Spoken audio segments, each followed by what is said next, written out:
When God feels silent, this is the moment that shakes you the most, because you're still praying, still waiting, but nothing is happening. No answer, no sign, just silence. And what hurts isn't just the waiting, it's the feeling that maybe he's not listening anymore, that maybe you did something wrong, that maybe you've been forgotten. You try to stay strong, but inside, your faith is getting quieter, your hope is getting thinner, and that question keeps coming back. God, where are you? Because if he is really there, why does it feel like you're facing all of this alone? And what if that silence doesn't mean what you think it means? You've been trying to stay strong, but something inside you is getting tired. Not physically tired, but mentally, emotionally, spiritually drained in a way that's hard to explain. You wake up with thoughts already racing. You go to sleep with questions still unanswered. And somewhere in between,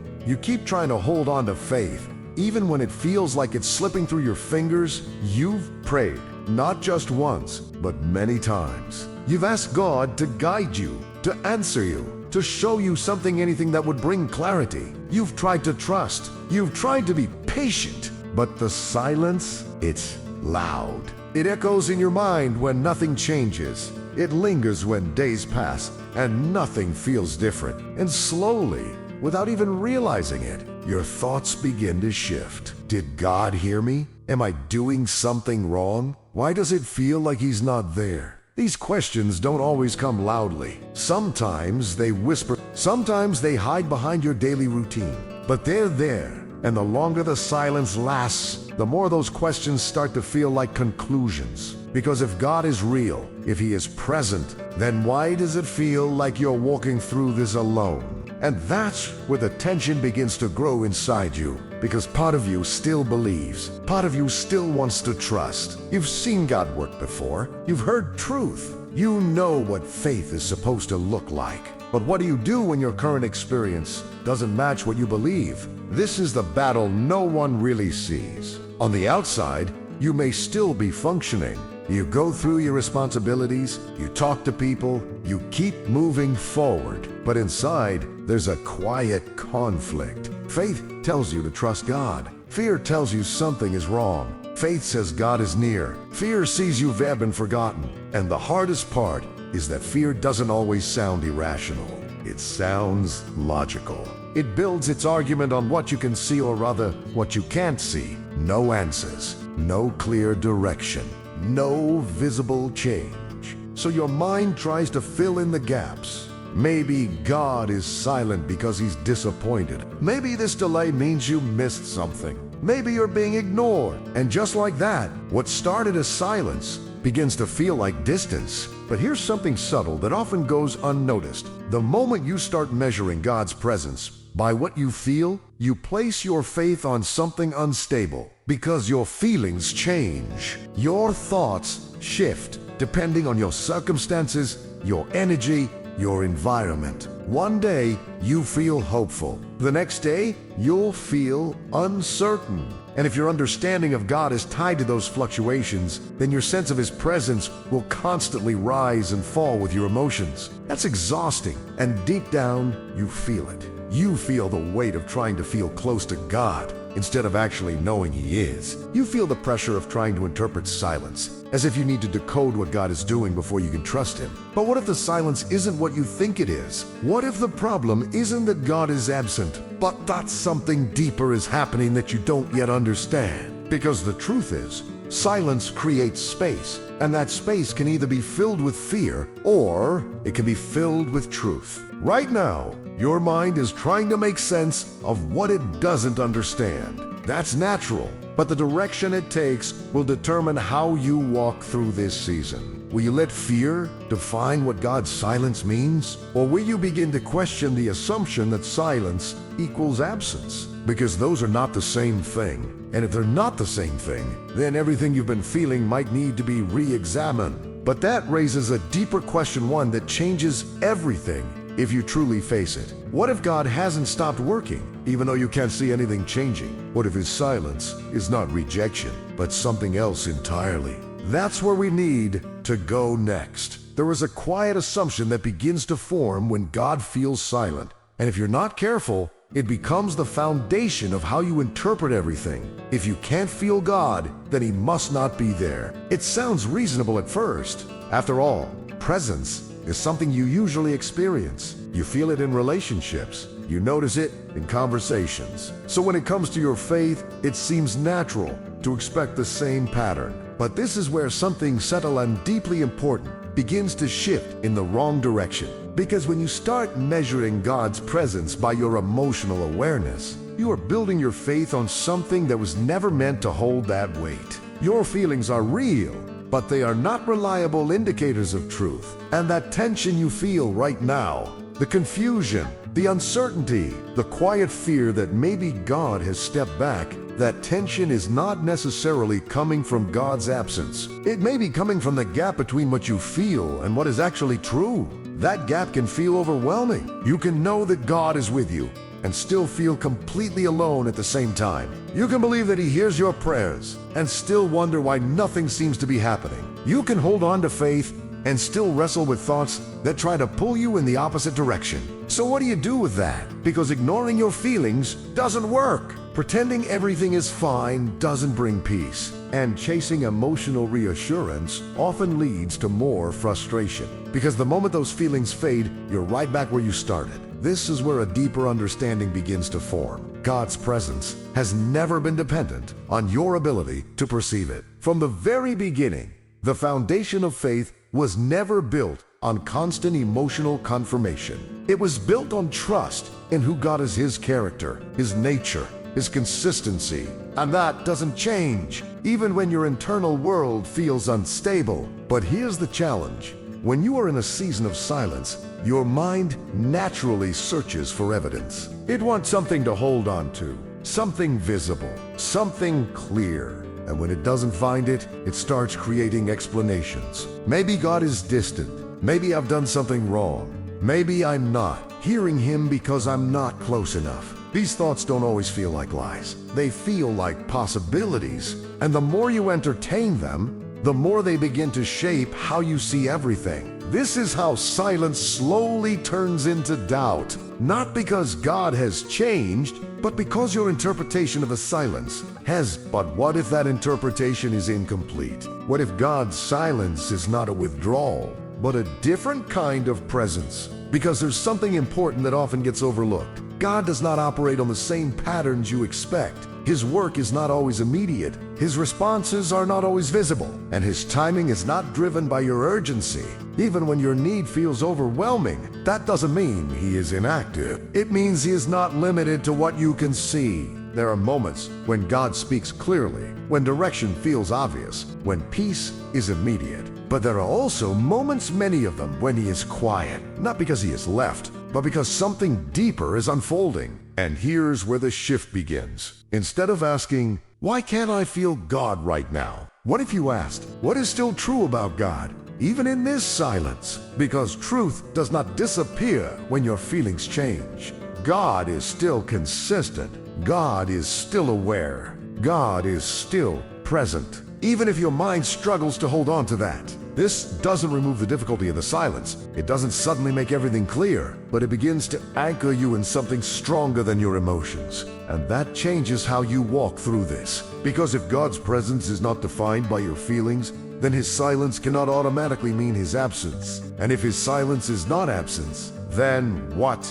is it? That question matters. Because the answer to that question will shape whether this season weakens your faith or deepens it in a way you never expected. And maybe, just maybe, the silence you're experiencing right now is not empty at all. Maybe it's doing something you haven't recognized yet. But to understand that, you need to look at what waiting actually does inside you. There's something about waiting that your mind naturally resists. It doesn't feel productive. It doesn't feel purposeful. It feels like being stuck in between where nothing is clearly moving forward, yet nothing is fully resolved. And when that waiting is connected to something deeply important to you, something you've prayed about, something that affects your future, your peace, your direction, it becomes even harder to accept. Because in your mind, delay often feels like denial. You start to wonder if the lack of movement means something is wrong. You look at a time that has passed, and it feels like evidence. Evidence that maybe God is not responding. Evidence that maybe this isn't going to change. And without realizing it, waiting slowly begins to shape your expectations. You stop expecting clarity. You stop expecting answers. And in some quiet way, you begin to lower your hope not because you want to, but because it feels safer than being disappointed again. But here's where something needs to be carefully examined. What if waiting is not what you think it is? Because from your perspective, waiting looks like inactivity. It looks like nothing is happening. But from a deeper perspective, one that goes beyond what you can immediately see, waiting is often where the most important internal work takes place, not around you, but within you. And that changes everything. Because if the primary goal in this season is not just to change your situation, but to shape your faith, then the silence begins to take on a different meaning. It becomes intentional. Think about this. Honestly, if every prayer you prayed was answered immediately, if every direction was made clear right away, if every moment of uncertainty was instantly resolved, would your trust actually grow? Or would it become dependent on constant confirmation? That's a difficult question. Because part of you wants quick answers. You want relief. You want clarity.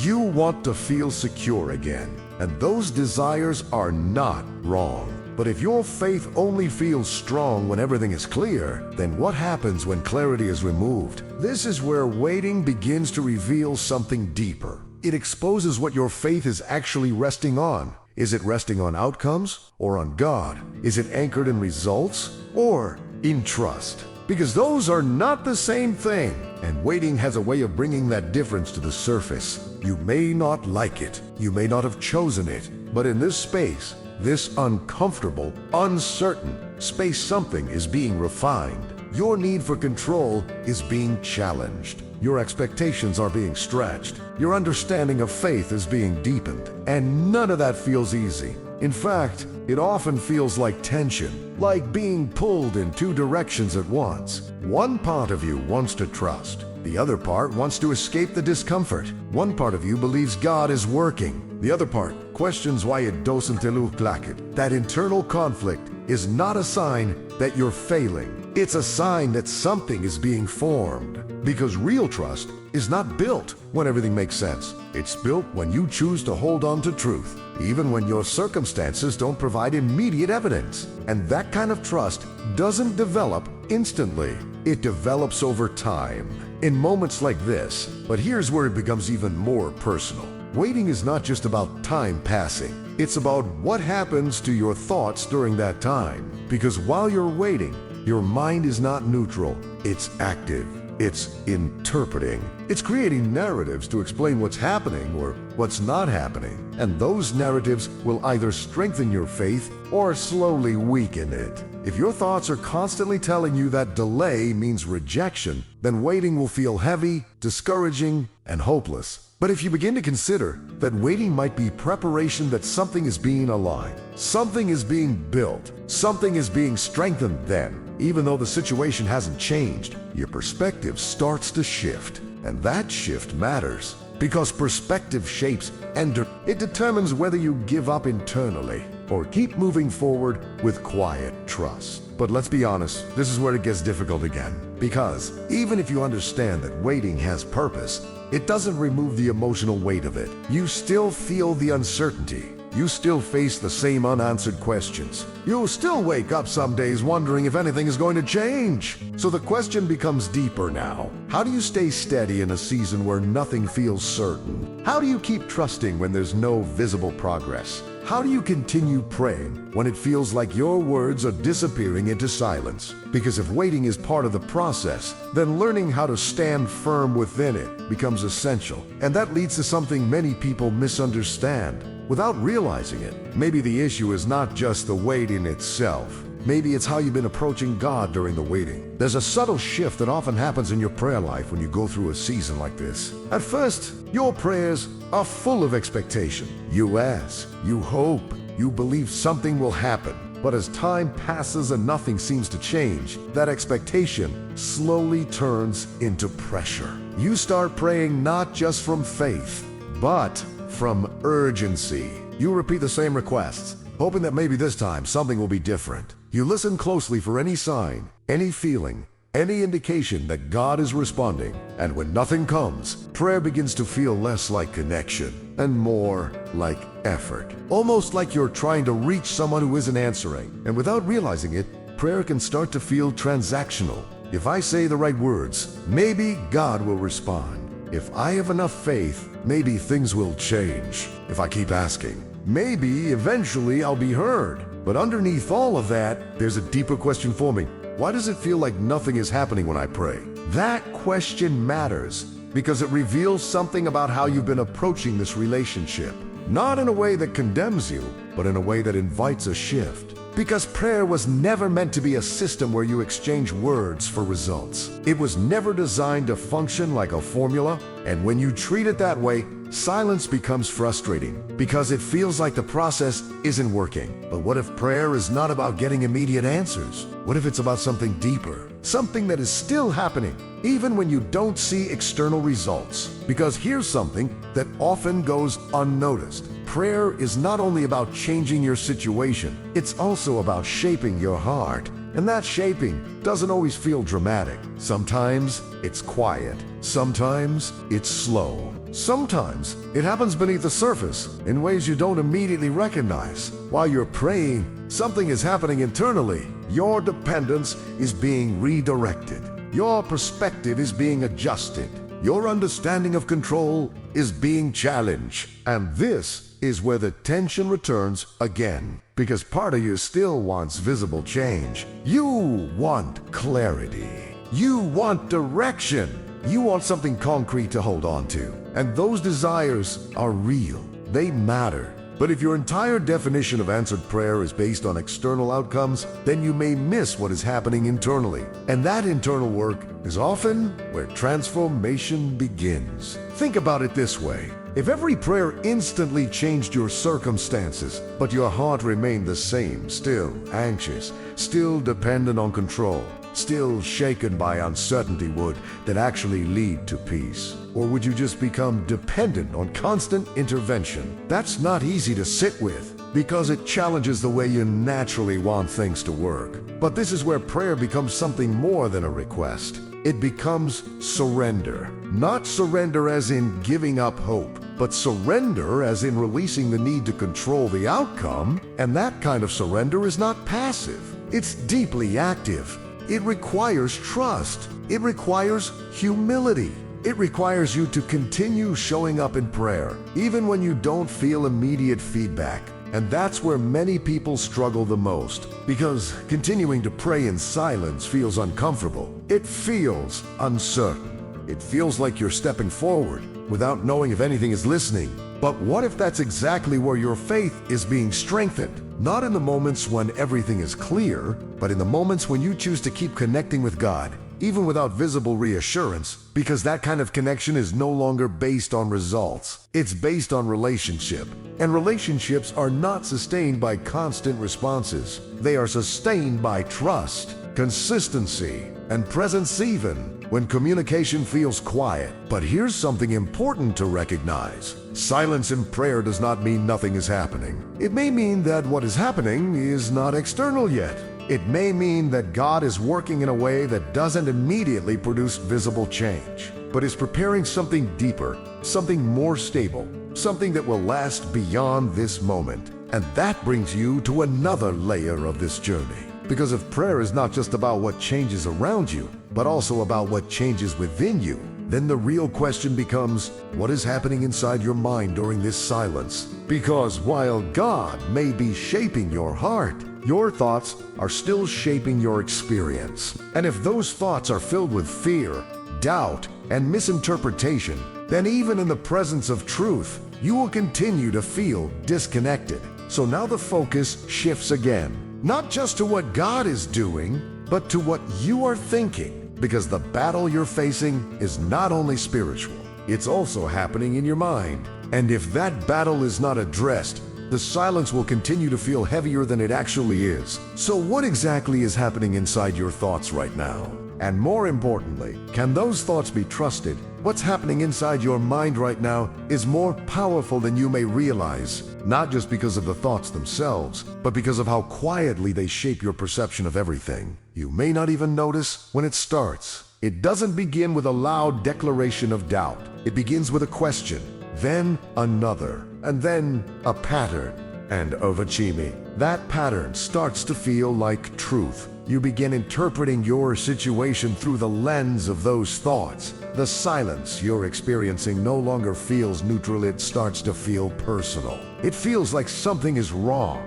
And without realizing it, your mind starts connecting dots that were never meant to be connected. No answer means God isn't listening. No change means nothing is happening. No feeling means God isn't here. But are those conclusions actually true? Or are they interpretations formed in the absence of clarity? Because your mind does something very specific when it doesn't understand what's happening. It fills the gaps. It tries to create meaning, even when it doesn't have enough information. And if you're not careful, those meanings become beliefs. This is where the battle intensifies, not externally, but internally. Because now, it's not just about waiting. It's not just about silence. It's about the narrative that is forming inside your thoughts while you wait in that silence. And that narrative has power. It determines whether you feel close to God or distant from Him even, if His actual presence hasn't changed at all. This is why two people can go through similar seasons of silence and come out completely different. One becomes stronger, more grounded, more stable in faith. The other becomes more doubtful, more anxious, more disconnected.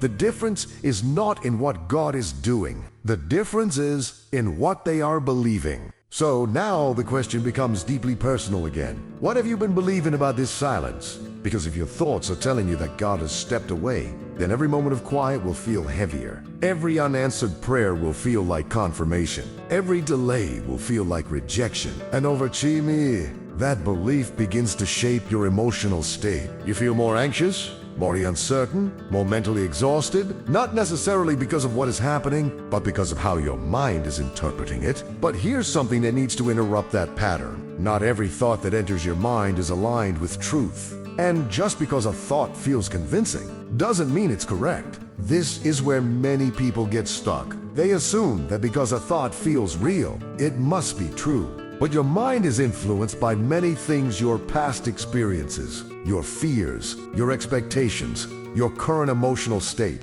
And in seasons of silence, those influences become even stronger. So if your thoughts are not anchored in something stable, they will drift toward fear. And fear is persuasive.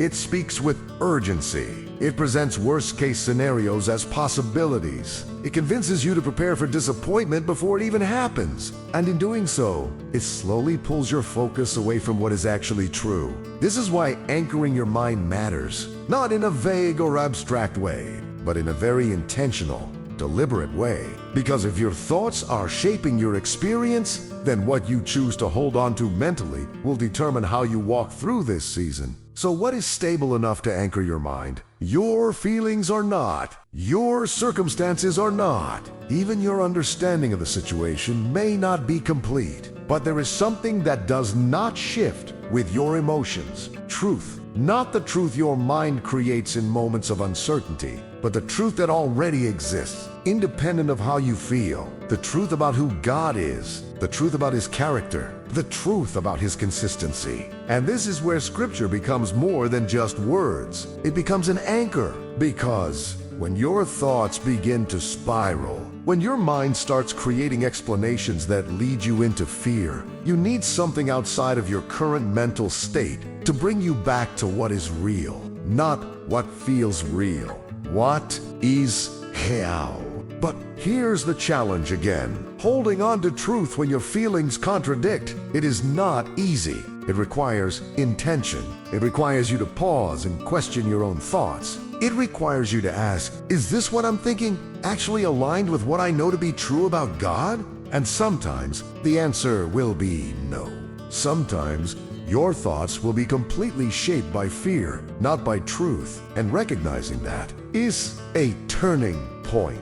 Because once you realize that your thoughts are not always reliable, you gain the ability to challenge them, to replace them, to redirect them. Not by ignoring what you feel, but by refusing to let those feelings define what is true. And that changes how you experience silence. Because now, instead of silence automatically leading you into doubt, it becomes a space where you actively choose what to believe.